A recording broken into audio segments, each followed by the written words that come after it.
Seja bem-vindo a mais uma aula sobre redes de Petri para automação industrial. Na aula passada, nós vimos as redes de Petri rotuladas. Então, o nosso objetivo hoje é vermos como a gente pode usar esse formalismo para modelar alguns sistemas clássicos em automação. Então, hoje a gente vai ver dois exemplos de possíveis modelos em redes de Petri rotuladas de sistemas de engenharia. Então, primeiro vamos considerar um sistema de produção em série. É um sistema simples, a ideia é que a gente fique contido aqui no sistema que está dentro dessa caixinha, que é composto por duas máquinas e um buffer entre elas. Essa para a gente vai ser a planta, vai ser o sistema que nós queremos modelar. Então, note que eu ainda desenhei ali uma esteirinha de entrada, e uma esteira de saída, mas esses dois comportamentos não são do nosso interesse nesse sistema. A gente está pressupondo que podem chegar peças na máquina M1 e, uma vez que a máquina M2 termina o seu processamento, ela libera essa peça para continuar no processo. Bom, então vamos ao modelo. Vamos primeiro pensar na máquina M1. Então, qual é a ideia da máquina M1? Bom, como a gente não tem detalhes sobre os funcionamentos das máquinas M1 e M2, vamos considerar que elas ou estão livres, sem ter nenhuma peça, ou elas estão ocupadas, realizando algum tipo de processo nessa peça. Então, pensando na máquina M1, se ela está livre e chega uma nova peça, ela fica ocupada. Então, a gente vai representar isso com o lugar L1 e uma transição que vai levar uma ficha de L1 para O1, ou seja, demonstrando que ela estava livre e agora ela está ocupada. Vamos dar um nome dessa transição de T1. E aí, como a gente está modelando em rede de Petri rotuladas, a gente precisa rotular essa transição. Para isso, vamos considerar que o evento A é um evento de admissão de uma nova peça ao sistema. Ou seja, é o evento que modela que chegou uma nova peça à máquina M1 e, portanto, ao sistema. E como é uma rede de Petri rotulada, vamos rotular a transição T1 com o evento A. Agora, se a máquina estava ocupada e ela termina o seu processamento, ela fica livre. Então, vamos modelar esse comportamento com uma outra transição, que a gente vai chamar de T2, e eu vou rotular essa transição com o evento F1, que indica que a máquina 1 finalizou o seu processamento. E aí, note que logo depois da máquina M1 tem um buffer. E esse buffer ele tem 3 posições, ou seja, a máquina M1 está trabalhando na peça, quando ela termina o seu processamento, ela pode alocar essa peça em uma dessas 3 posições do buffer. Então vamos representar a quantidade de peças nesse buffer por um lugar que a gente vai chamar de B.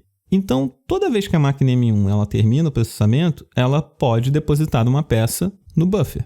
Então a gente vai puxar um arco de T2 para B, indicando que quando a máquina M1 termina o seu processamento, ela deposita essa peça, então, no buffer. Ou seja, uma ficha vai ser alocada no lugar B. E como o buffer tem capacidade 3, a gente também precisa representar isso no nosso modelo. Vamos fazer isso com um lugar chamado CB. Eu já vou alocar a esse lugar 3 fichas, representando, naturalmente, a capacidade do buffer. Então, toda vez que a máquina M1 ela termina o processamento e deposita uma peça no buffer, além de efetivamente ocupar uma posição do buffer, ele fica com menos capacidade de aceitar novas peças. Então, por isso, vamos também desenhar um arco de CB até a transição T2, indicando que quando a máquina M1 termina, ele perde um espaço livre e fica com o espaço ocupado.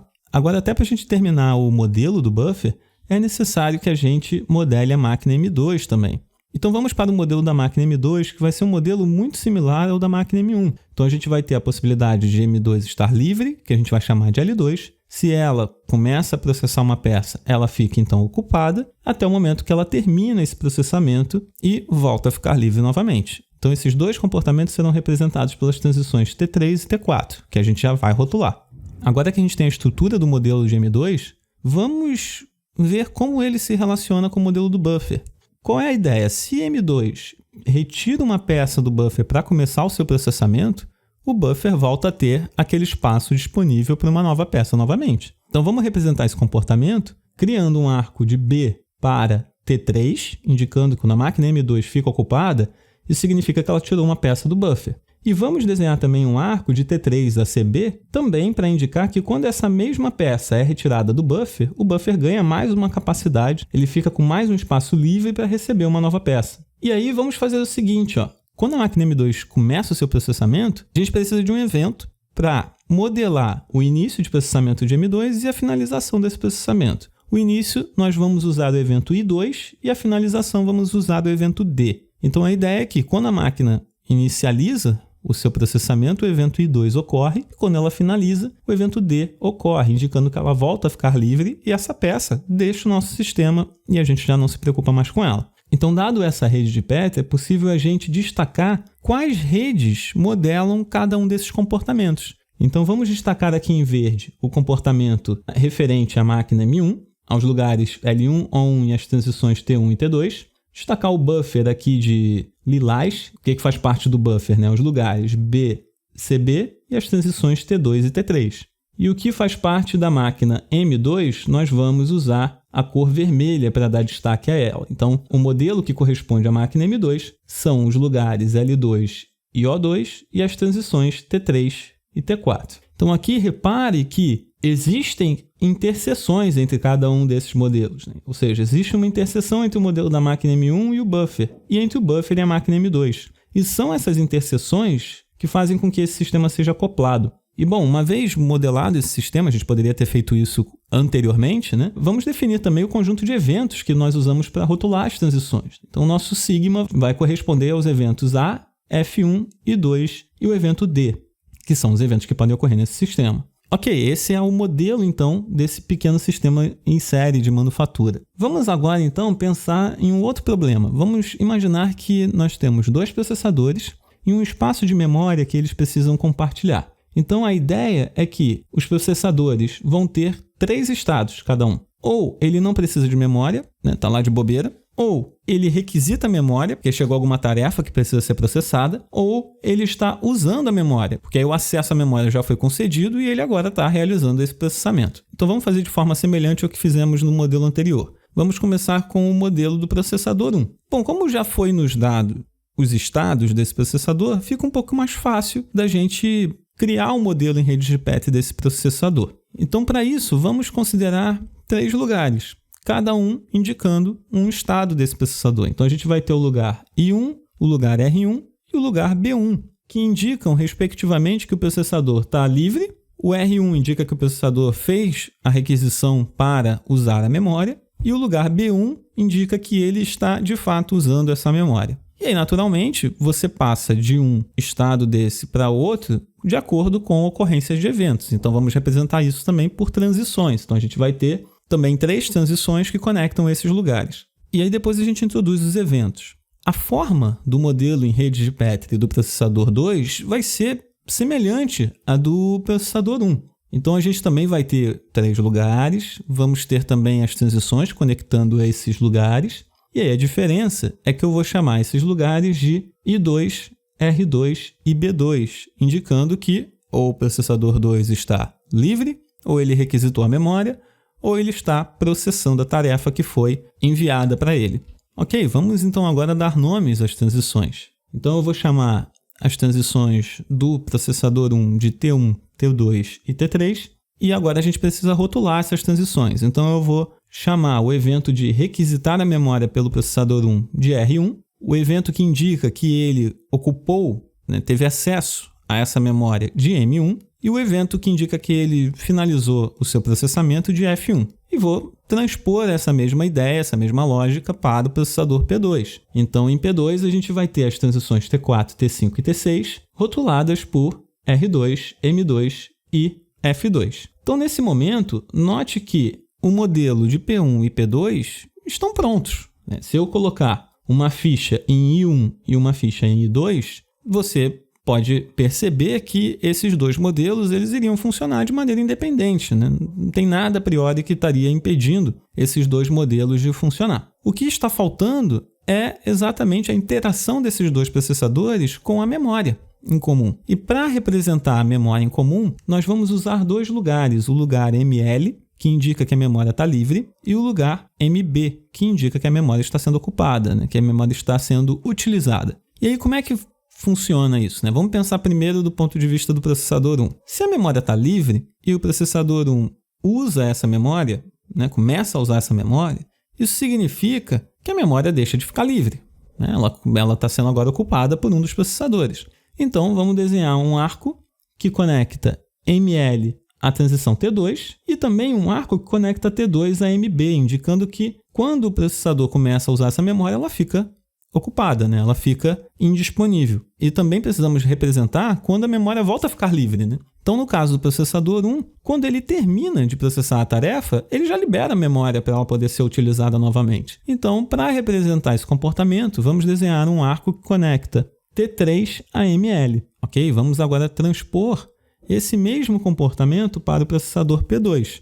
Então, como a gente fez em P1, em P2 vamos ter um arco que conecta ML a T5 e um arco que conecta T5 a MB. E também, para representar que a memória ficou livre, precisamos também de um arco que conecta T6 a ML. E aí faltou agora retirar aquela ficha que indica que a memória está ocupada. Então vamos fazer isso tanto para P1 quanto para P2. Então, se P1 finaliza o seu processamento, ele retira uma ficha de MB. Então vamos criar um arco de MB para T3 e fazer a mesma coisa no caso de P2. Então a gente vai criar um arco também de MB para T6. Então note que aqui em preto a gente desenhou o modelo da memória. E como é uma memória incomum, ela é um recurso que precisa ser compartilhado entre os processadores P1 e P2. Em azul a gente criou o modelo de P1 e em verde o modelo de P2. Para que a gente possa finalizar esse modelo é preciso determinar qual é a marcação inicial dessa rede, que indica qual é a configuração inicial desse sistema. Então a gente vai considerar que tanto P1 quanto P2 inicializam sem precisar da memória. Então, vamos ter uma ficha no lugar I1 e uma ficha no lugar I2. E aí, quais são os eventos que nós estamos considerando para rotular esse sistema? É o R1, M1, F1 e o R2, M2, F2. E uma coisa interessante que eu gostaria que você notasse é que todos os eventos pertencem aos processadores. Ou seja, é como se a gente não tivesse nenhum evento que pertença à memória em si. Tanto é que a gente conseguiu modelar P1 e P2 de maneira independente. Depois usou a informação da memória para poder unir esses dois subsistemas em um único modelo. Quando isso ocorre, a gente diz que, nesse caso, a memória ela é um recurso compartilhado entre os dois processadores. E a gente representa isso com base nos lugares ML e MB e nas transições relacionadas a esses lugares, né? Com os arcos relacionados a esses lugares. E um fenômeno interessante que eu quero chamar a atenção é o comportamento que está sendo modelado pelos lugares R1, ML e R2 e as transições T2 e T5. Que comportamento é esse? Que fenômeno é esse? Bom, note que caso eu tenha uma ficha em R1 e uma ficha em R2, tanto T2 quanto T5 estariam habilitadas. Isso significa que tanto M1 como M2 podem ocorrer, né? Os eventos que rotulam essas transições podem ocorrer. Esse tipo de comportamento a gente vai ver em mais detalhes em outras aulas mais à frente, mas eu já quero introduzir para vocês que esse comportamento a gente dá o nome de conflito. E por que a gente chama de conflito? Porque você tem o recurso em comum, que nesse caso é a memória, e temos dois agentes que estão disputando por esse recurso. Então, quando isso ocorre, é como se houvesse um conflito entre P1 e P2 para saber quem que vai usar a memória naquele momento. E nesse caso daqui, que a gente está usando redes de Petri rotuladas, o conflito ele é resolvido, porque os eventos que rotulam T2 e T5, que são M1 e M2, são diferentes. E como a gente, em sistemas de eventos discretos, considera que dois eventos não ocorrem simultaneamente, a gente pode inferir que esse conflito está resolvido, porque caso eu chegue na situação em que eu tenha uma ficha em R1, uma ficha em ML e uma ficha em R2, como M1 e M2 não podem ocorrer simultaneamente, um dos dois vai ocorrer primeiro. E quem ocorrer primeiro, ocorreu.